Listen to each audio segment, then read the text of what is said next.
Okay, we'll get started. We'd like to welcome Scottie Scheffler into the interview room here at the RBC Heritage, coming off of his second win at the Masters tournament, and he's won now 3 out of his last 4 starts on the PGA Tour. Scottie, welcome back to the RBC Heritage. If you can just take us back to Sunday and then what the last few days have been like. Yeah, Sunday was a great day. I was fortunate to play well and win the tournament.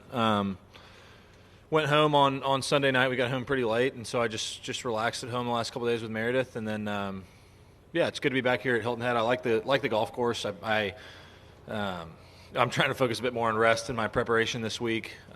So only played the back 9 today. I'll see the front 9 tomorrow when I tee off. But, yeah, I'm excited to be back. It's a fun golf course and excited for the week. Yeah, and you had a good week here last year. This is your second start at this tournament. You finished tied for 11th last year. Just talk a little bit about the difference in coming from Augusta National to a completely different golf course here at Harbor Town. Yeah, it's very different. I think sometimes when you're coming from Augusta, we were talking about it today because I think, is it 14 that's the long par 3 with the water? I think 14 is a par 3 with the water, and the green just looked so small. And I'm sitting there with a 6-iron looking at this small green. And Augusta, everything's kind of really big at times, and then you come here and everything is really, really small, it seems like. And so I think it's a great golf course. I think it's a lot of fun to play. I think it's very interesting. I think for some people, distance debate type people should, if they're ever looking at golf course design and how to combat people only trying to hit the ball really far, need to come here and do a case study on this golf course because it's really, really good. You got to curve the ball both directions, and you have to control your distance. You have to control where the golf ball's going. It's not just a place where you can go bomb it. All right, we'll open it up to questions. We'll start with Doug here in the middle.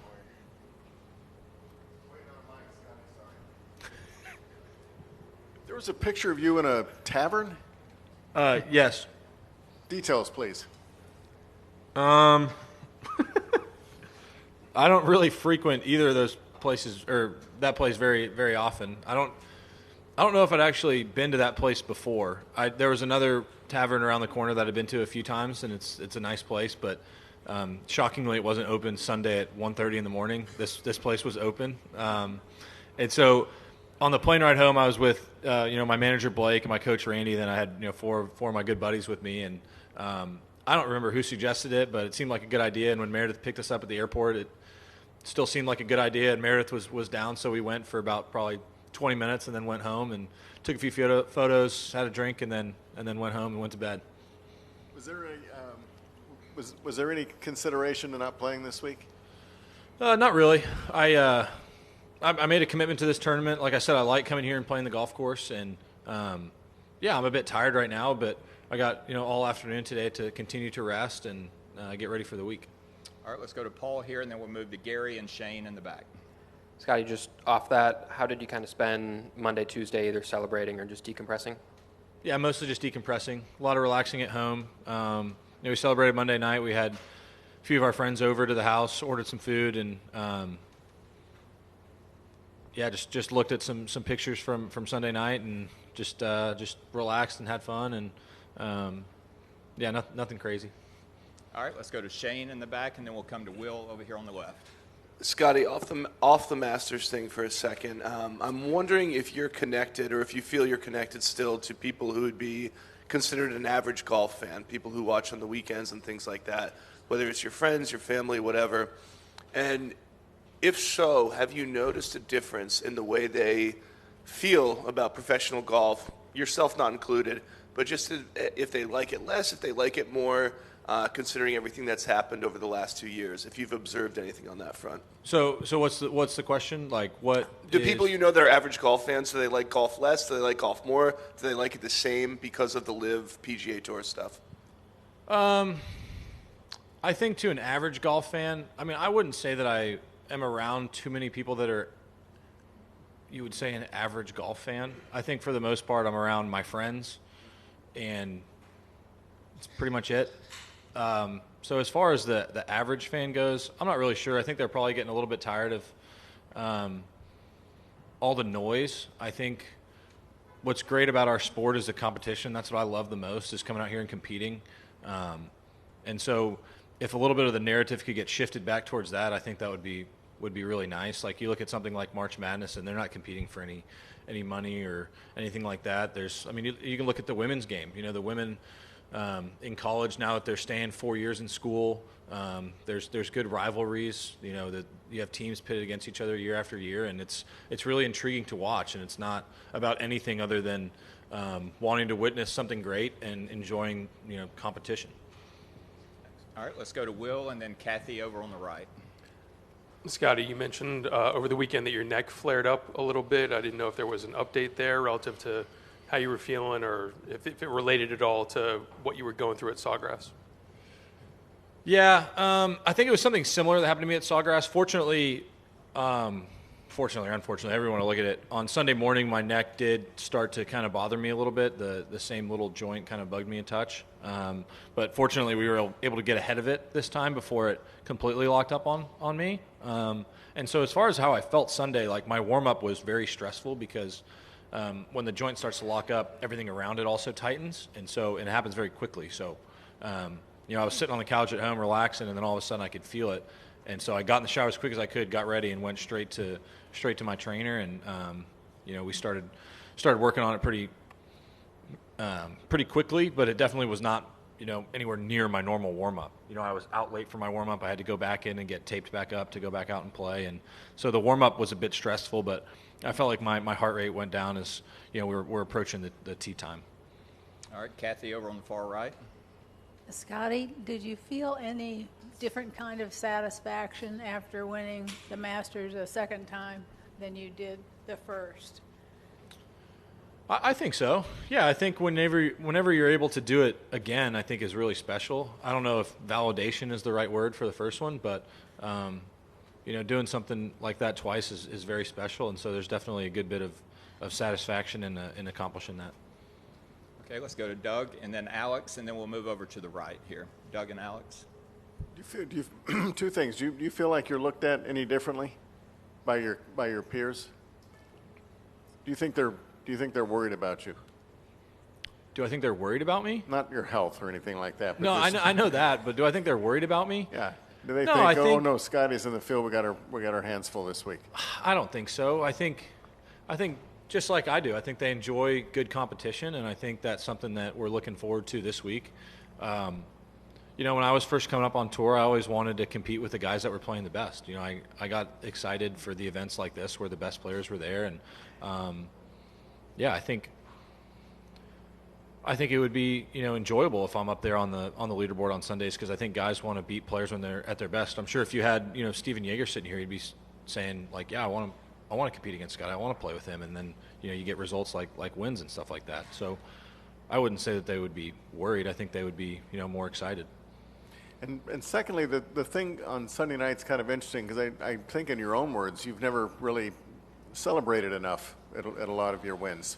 What possessed you to finally, celebrate a little bit? Yeah, I think that's a good question. I think, part of how I felt Sunday morning was I said I wish that I didn't want to win as badly as I did.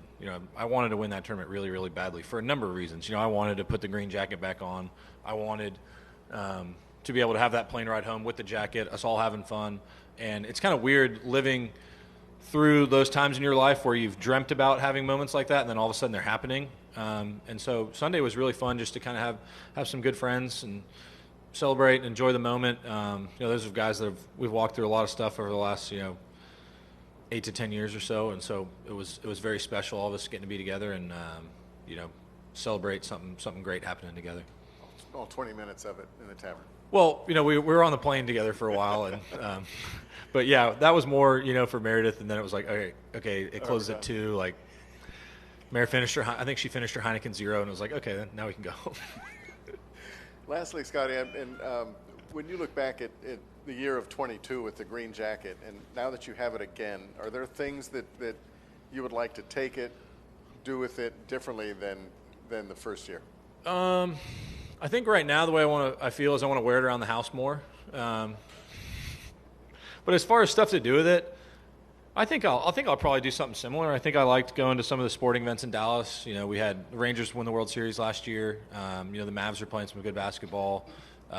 Stars are heading into the playoffs as well, and so I'd like to go to some more games. And I'll be home for a few weeks now. Obviously, things will be a little bit different. With Meredith expecting pretty soon. So We'll see, but hopefully go to a few more sporting events. All right, let's move over to Alex here on the right. Yeah, Scottie, first off, Wyndham was just in here and he said he felt like there was a gap between you and the rest of the PGA Tour. Do you feel that way? And if so, how big of a gap do you feel there is? I don't really spend much time thinking about that kind of stuff. I won the tournament last week, and now we're here and it's Wednesday, and we're all at even par again. So, it seems like to me in my head that everything starts over each week, and so it doesn't matter what I'm ranked going into the week. It only really matters kind of where you sit at the end of the week. So going into this week, it'll be a bit more challenging than it was last week, just because I think playing in contention at majors and especially winning takes a lot out of you. I mean, there's a lot of stuff that goes on after the Masters on Sunday, and you get home very late, and emotionally I think I'm a bit drained, but we're starting at even par, and so I'm going to go home this afternoon and get as much rest and recovery as possible and show up tomorrow ready to play. I was on a radio show earlier today, and Colt asked me, if I thought about withdrawing, and I was like, no, I committed to this tournament, and I'm not showing up here just to walk around and play a little golf. Like, I left my pregnant wife at home to come here and play in a golf tournament. I'm here to play and hopefully play well. I'm not here just for fun. Okay, and as I know you were a little busy on Sunday, but there were two of your Masters champions that didn't win, but made the cut and played on the weekend that were over 60 with Olazabal and Vijay Singh. Could you kind of just talk about how difficult that is to have done last week? Yeah, I think with the way the golf course was playing, with how challenging it was, that experience that those guys have around Augusta really, really helped them. And, just because they're older now doesn't mean they can't really play anymore. You look at a guy like Tom Watson, almost won the Open, when he was about their age. I'm not sure exactly how old he was, but, it's always still in there. And I think it's really special when you can kind of see them bring it back out. Like, I had balls next to Jose Maria on one of the days at the beginning of the week, and I was amazed with how solid he was still hitting the golf ball. Like, it had, a nice noise to it still, which is, at his age is extremely impressive, and so it's always in there. It's just a matter of when they can kind of tap into it. And so when you get conditions like that around that golf course, I think it can kind of be exposed how much talent those guys really do have. Sorry, let's go over to the right here, and then we'll move back to Adam. Scottie, playing in the Pro-Am 9 holes, can you learn much about the course? And when you're playing around the 9 holes, do you talk much with the amateurs, and what do you talk about? Yeah, it's a good question. What do we talk about? Random stuff mostly, just, a good bit of small talk, kind of where you're from, how'd you get here, stuff like that. And, I can learn a decent amount about the course, green speeds, firmness of the greens, how the runoff areas are playing, hit a few shots out of the sand, see how the sand's playing. There's a few spots last year that I remembered being, very difficult places to get it up and down. And when Teddy was kind of taking me around, showing me some of the areas this year, it didn't seem as challenging. I think maybe the conditions were a little softer, this morning than they will be obviously on Saturday and Sunday. And so my memories of the golf course are a tad different than what I felt this morning, but we'll see how the course plays, as the week kind of goes on. All right, back to Adam, and then we'll wrap it up. Scottie, One more. Ludwig was in earlier, and he mentioned meeting you for the first time in Rome at the Ryder Cup. Just want to get your initial impressions of him and the rapid rise that he's had so quickly. Yeah, I hadn't played much golf with him. I'd heard about him, and he'd been playing some really good golf last summer, but I'd never been paired with him.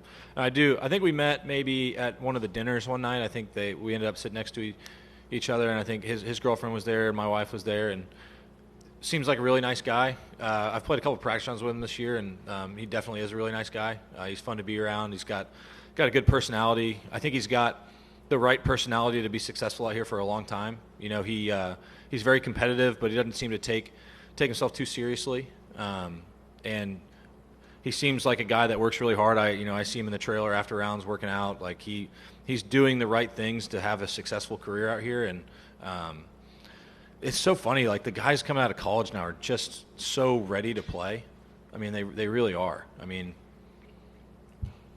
And so it's impressive to watch. You like seeing guys like that put in the work, put in the time, and do things the right way, have success. And Ludwig is definitely one of those guys. One more. I imagine having a child is going to impact your schedule between now and the PGA Championship. How do you think you're going to be able to prepare for the next major? Yeah, do the best I can. I'll be spending a bit more time at home preparing, but I'll obviously take a break when the baby comes. But we'll see. I don't know what life looks like, but up until when the baby comes, I'm going to play this week, and then I'll go home and basically just wait. We're due at the end of the month, and we'll see when the baby comes. I really I don't know. Like I said last week, golf now is. It never was my top priority, but I do love competing, and I put in the work, and so it's going to take another notch down in priority when our child comes. But my family still comes first, and we'll see how the prep work goes. All right, we'll take the last one right here with Doug. Okay, Scotty, I was just curious just how Meredith was doing. Has she shown any signs, any early indications?